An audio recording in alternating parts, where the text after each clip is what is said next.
yine de bir.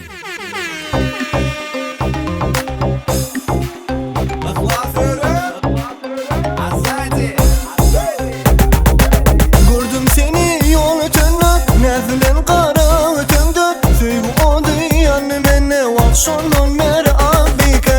Tarif etsem sen görkümü, alın elimden erkimi. Beyan etsem şu dorkümü, cennetin kuyru abike, abike.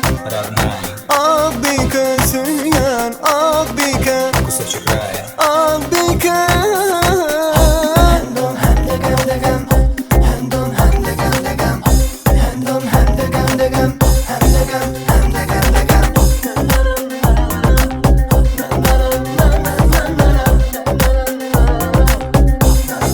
Как же долго искал тебя, яркая звездочка, зайка моя. Буду смотреть на меня навсегда, эти глаза, только эти глаза. Каждую ночь в мысли круче, словно звезды мы будем ярче. Пусть не приходит грусть и печаль, твоим глазам, только твоим глазам. Грустно, где же ты, тебя нет рядом. Честно, покорила меня лишь взглядом. Вечно буду любить тебя всегда, только тебя я, только тебя.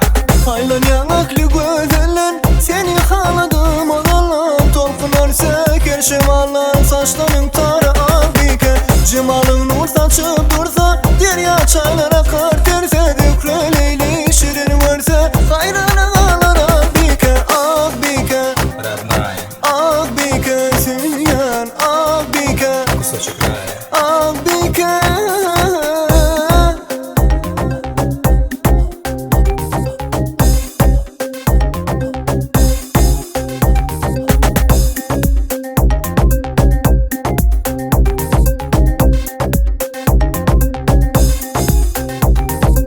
Akça yüzlü, ak yürekli, uzun boyların denek mi? Kaşı yay kırpığın ok mu? Göğe bir peri akike. Aşığa yağı gıtma koyma, sen beni